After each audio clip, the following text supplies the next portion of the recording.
자, 지금 여러분한테 이런 식으로 메뉴를 만들어 달라고 요청을 드렸습니다. 그래서 4단 구조라고 말씀을 드렸고, 강사가 요청한 대로 이 4단 구조를 잘 이해를 해가지고 만드신 분들은 굉장히 잘하신 겁니다.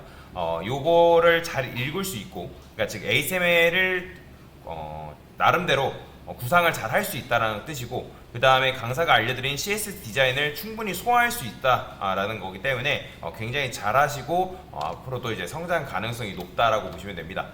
그렇다고 해서 이걸 못 만들었다 해가지고 여러분들이 뭐 퍼블리싱을 못하고 뭐 그런 건 아니에요. 근데 늘 제가 말씀을 드리지만 여러분들이 코딩 자체를 작성을 못한다, 강사가 배운 걸 조금 1도 소화를 못한다, 그러니까 예를 들어서 뭐 다 소화라는 건 아니에요. 100 중에 뭐 여러분들이 이제 퍼센트지로 나누면 뭐 10에서 50% 정도는 여러분들이 흡수를 해가지고 할 수 있어야 됩니다. 왜냐면 계속해서 난이도가 올라가기 때문에 그래요. 자, 여튼간에 이제 요거를 이제 만들어 봐야 되는데 어떻게 만들면 되냐. 자, 제가 아까 여러분들한테 뭐라 했죠?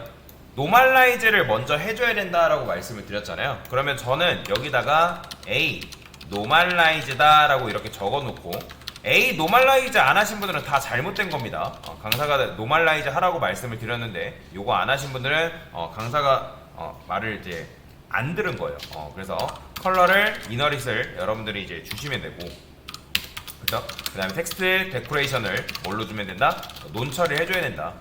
그러니까 요걸 먼저 해줘야 된다라고 제가 분명히 말씀을 드렸죠. 그죠? CSS 작업하실 때 평범하게 만드는 작업을 해줘야지만, 왜냐면 나중에 여러분들 A 엘리먼트 쓸 일이 굉장히 많은데 이걸 안 해놓으면 뭐 DIV 자식인 A, 섹션의 자식인 A, 뭐뭐의 자식인 A, 그런 식으로 일일이 접근해가지고 컬러 이너리 주고 텍스트 데코레이션 논 주고 다 작업해줘야 돼요. 그러면 뭐가 발생한다? 중복이 발생할 수밖에 없고, 그리고 나중에 그렇게 되면 코드를 구현하는 게 굉장히 번거로워집니다.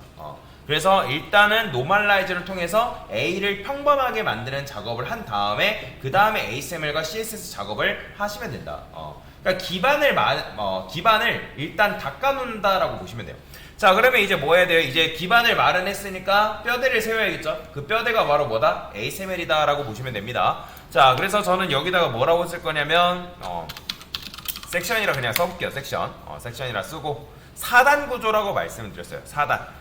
그러면 이 녀석이 뭐냐면 메뉴로서의 역할이다 라고 보시면 돼요. 메뉴로서의 역할을 담당하는 녀석이다. 뭐 이거를 여러분들이 섹션으로 쓰셔도 되고 내부라 쓰셔도 되고, 지금은 뭐라고 해도 크게 상관은 없습니다. 뭐라고 지어도 나중 같은 경우는 이 HTML마다 각각의 역할이라는 게 있기 때문에 그 역할에 맞게는 정확하게 작성을 해줘야지만, 지금은 여러분들 아는 거 안에서 작성을 하시면 된다.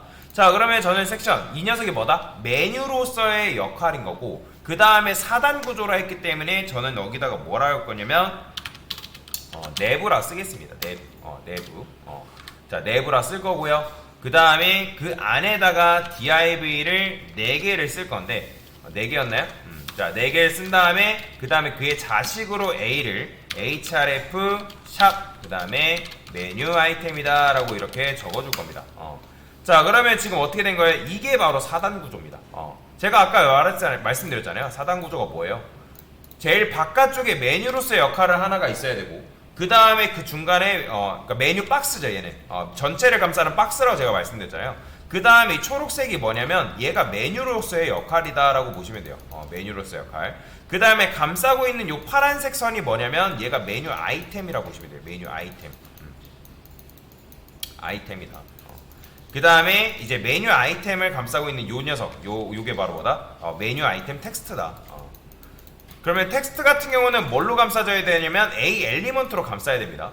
그리고 아까 돌아다니니까 이거를 href를 여기다가 쓰시는 분도 계시는데, 이거 href 여기다 쓰시면 안 됩니다. href는 A의 역할이 이제 다른 엘리먼트한테 여러분들 href 쓰시면 안 돼요. 잘못 작성하신 겁니다. 늘 말씀드리지만 강사가 작성하라는 대로만 작성하시면 돼요, 여러분들.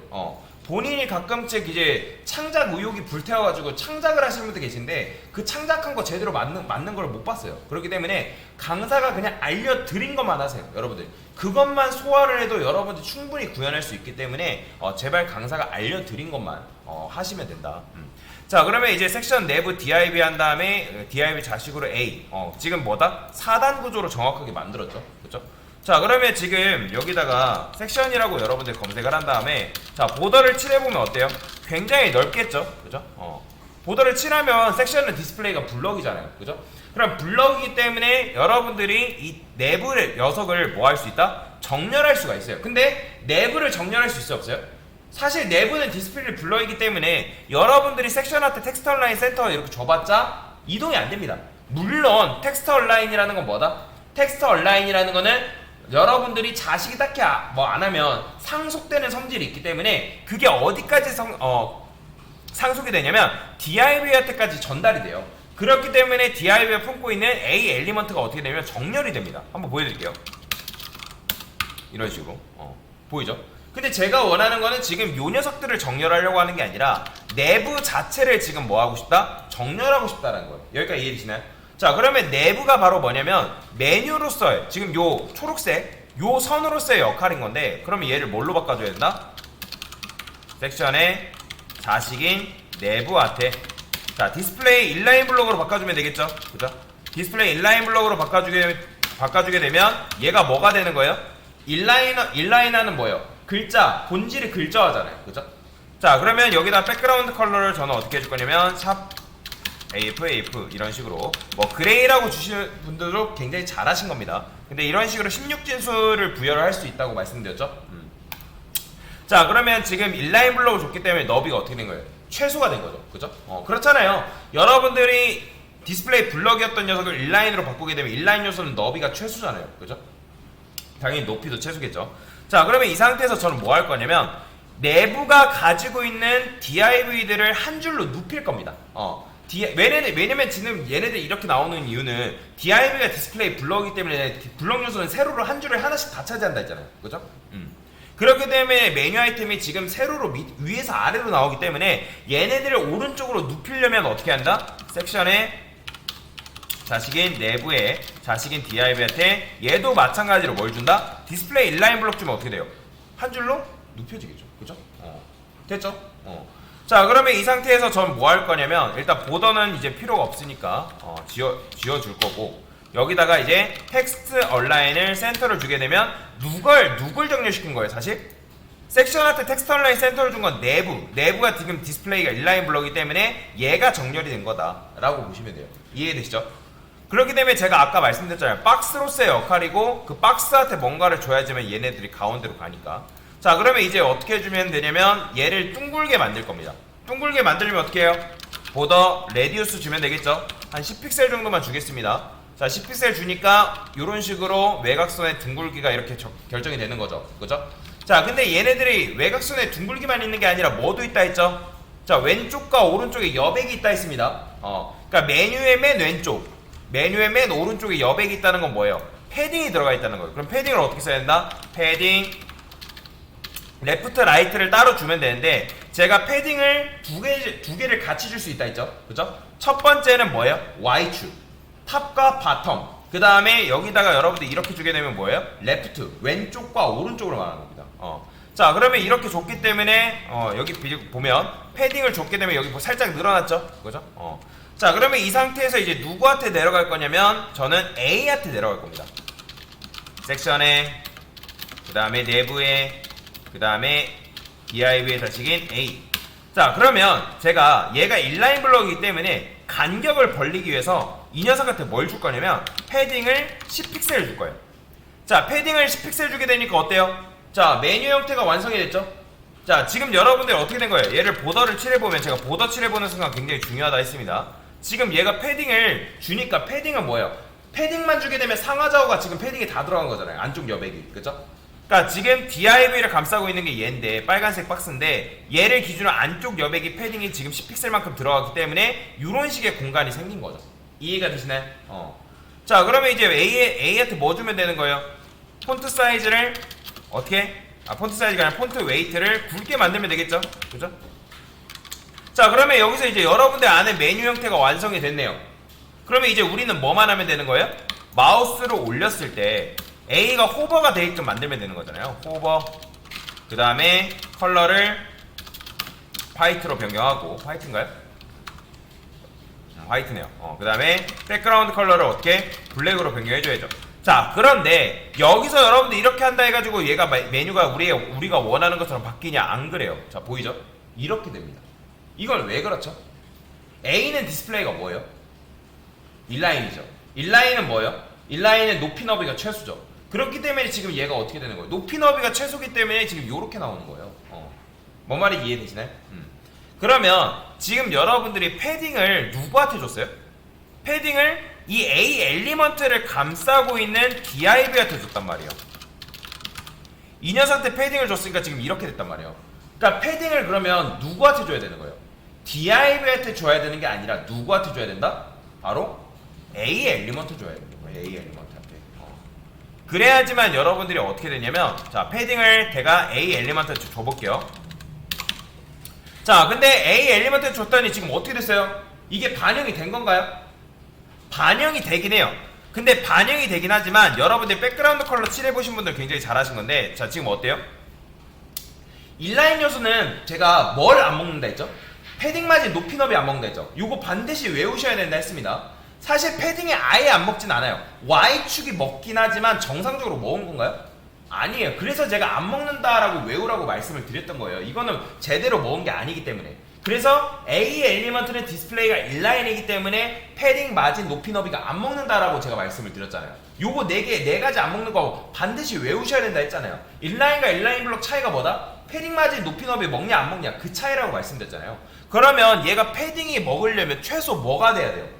디스플레이 인라인 블록은 돼야죠. 그죠?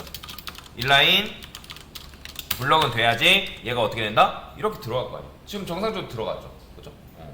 자, 그러면 이제 정상적으로 들어갔으니까 이제 뭐 하면 되는 거예요? 백그라운드 컬러를 빼면 이제 마우스를 올렸을 때 이렇게 되는 거죠. 그죠? 됐죠? 그런데 중요한 게 있어요. 자, 여기까지 만드신 분들은 굉장히 잘하신 거예요, 사실. 굉장히 잘하신 건데, 그 다음에 여기서 한 단계를 더 생각하신 분들은 엄청나게 똑똑하신 거예요. 자, 뭔 말이냐면 제가 이 DIV한테 너비를 200픽셀을 바꿔볼 거예요. 자, 200픽셀이라 바꾸니까 얘가 어떻게 될까요? 마우스를 올렸을 때 이렇게 돼버려요. 보이시나요? 이렇게. 그러면 여러분들이 강사님 이게 뭐가 잘못된 건가요? 라고 하시는 분들 계세요. 자, 제가 여기다가 보더를 다시 칠해볼게요. 자, 이렇게 칠했고 그 다음에 A한테도 마찬가지로 얘는 백그라운드 컬러를 다시 칠해보겠습니다. 백그라운드 컬러를 블루라 칠할 거예요. 자, 어때요? 공간이 굉장히 좁죠? 왜 그래요? 지금 우리는 A한테 뭐만 줬어요? 패딩만 줬단 말이에요. 패딩이라는 건 뭐예요? A가 가지고 있는 공간 안에서 안쪽 여백을 준 거잖아요. 그죠? 안쪽 여백을 줬기 때문에 10픽셀만큼 줘서 마치 너비 높이가 늘어난 것처럼 보인 거란 말이에요. 이해가 되시나요? A한테 패딩을 줘야 돼. 그러니까 근데 지금 중요한 건 뭐냐면 DIV가 너비가 생겼을 때 이 A 엘리먼트는 지금 높이 너비가 최소잖아요. 그죠? 최소인데 패딩이 들어갔기 때문에 지금 이렇게 나온 거지, 얘가 DIV의 너비를 같이 가져갔으면 좋겠다는 거예요. 그런데 왜냐면 여러분들 고객 입장이라 했어요. 고객은 여기에 마우스를 올렸을 때 얘가 클릭되는 요소라는 걸 알아야 되는데 여러분들 마우스를 여기다 올리면 알아요, 몰라요? 몰라요. 고객은 정확하게 여기를 갖다 대야지만 이게 이렇게 바뀌는구나 알 수 있단 말이에요. 우리가 원하는 건 뭐예요? 여기를 마우스로 올렸을 때도 얘가 색상이 반전이 돼서 얘는 클릭하는 요소구나 라는 걸 알렸으면 좋겠다는 거. 그러면 여러분들이 너비를 얘한테도 마찬가지로 어떻게 줘야 되는 거예요? 얘한테도 똑같이 부여를 해야 된다는 거예요. 근데 사실 생각해봅시다. 여기다가 얘가 DIV가 매번 높이라든지 너비가 계속 바뀔 수도 있는데, 그러면 바뀔 때마다 여러분들 A 엘리먼트의 너비를 부모 너비에 맞춰서 계속 부여하는 게 좋은 걸까요? 아니면 부모의 너비가 바뀌면 A 엘리먼트도 부모의 너비에 따라서 자연스럽게 바뀌는 게 좋은 걸까요? 전자가 아니라 당연히 후자겠죠. 그죠? 왜냐면 지금은 DIV한테 너비를 주니까 그 너비에 맞춰서 A 엘리먼트도 같이 너비를 줘야 된단 말이에요. 그러면 굉장히 불편하게 작업을 할 수밖에 없다라는 거예요. 코드라는 거는 결국에는 편하게 작성하는 게 굉장히 좋은 거고 효율적인 코드 작성법인데, 지금 DIV가 너비가 바뀌었다고 A도 같이 너비를 변경해줘야 되는 그런 불편함이 발생하는 거죠. 자, 그러면 DIV의 너비만 바뀌어도 그 A 엘리먼트가 그 너비를 따라가게 하는 방법이 있을까요? 있죠. 뭘 주면 되는 거예요? 얘가 뭐가 되면 되는 거예요? 인라인 블럭이 아니라 블럭이 되면 되겠죠. 그죠? 블럭이 되면 어떻게 되는 거예요? 블럭을 주게 되면 부모 너비 안에서 너비가 최대로 늘어난다 했죠. 그죠? 블럭 요소는 뭐예요? 너비 최대잖아요. 그죠? 이거 반드시 알고 계셔야죠. 그렇기 때문에 부모의 너비가 예를 들어서 100픽셀로 바뀌어도 100픽셀로 바뀐다 하더라도 어때요? 그 너비를 A 엘리먼트가 따라가는 거죠. 고객이 이거 너비 마음에 안 드니까 400픽셀로 변경해 주세요. 그럼 어떻게 하면 돼요? 변경하면 A 엘리먼트도 자연스럽게 그 너비를 따라간다는 거죠. 그러면 이제 어때요? 이런 식으로 코드를 짜놨기 때문에 마우스로 올렸을 때도 마찬가지로 너무 많죠. 400은 너무 많으니까 이렇게 되는 거죠. 그죠? 그러니까 A한테 너비를 주지 않고 A가 부모의 너비를 자연스럽게 따라가게 하는 구조가 어떤 거다? 굉장히 좋은 구조라는 거예요. 뭔 말인지 이해되시죠? 자, 그래서 여기까지 생각해 내신 분들은 굉장히 잘하신 건데 그게 아니더라도 이런 식으로 작성하신 분들은 굉장히 잘하신 거다라고 보시면 되겠습니다. 요게 정답이에요. 요게 정답. 자, 아까도 말씀드렸죠. 4단 구조라고 말씀드렸습니다. 물론 실제 메뉴를 이렇게 만들진 않습니다. 근데 요게 기본적으로 메뉴를 만드는 레이어, HTML 작성하는 방법이에요. 실제 실무에서 이렇게 작성합니다. 메뉴를. 그런데 물론 섹션과 내부 이런 걸 쓰진 않아요. 메뉴를 만들 때 메뉴 만들 수 있는 태그가 전문적으로 전용 태그가 따로 있어요. 그거는 이따가 알려드릴 건데 일단은 이런 식으로 작성할 수 있다. 왜냐면 여러분들 모르니까 아는 거 안에서 만들 수 있잖아요. 아는 거 안에서. 그렇죠? 그래서 요게 메뉴를 만드는 방법이다 라고 보시면 되겠습니다. 됐습니다.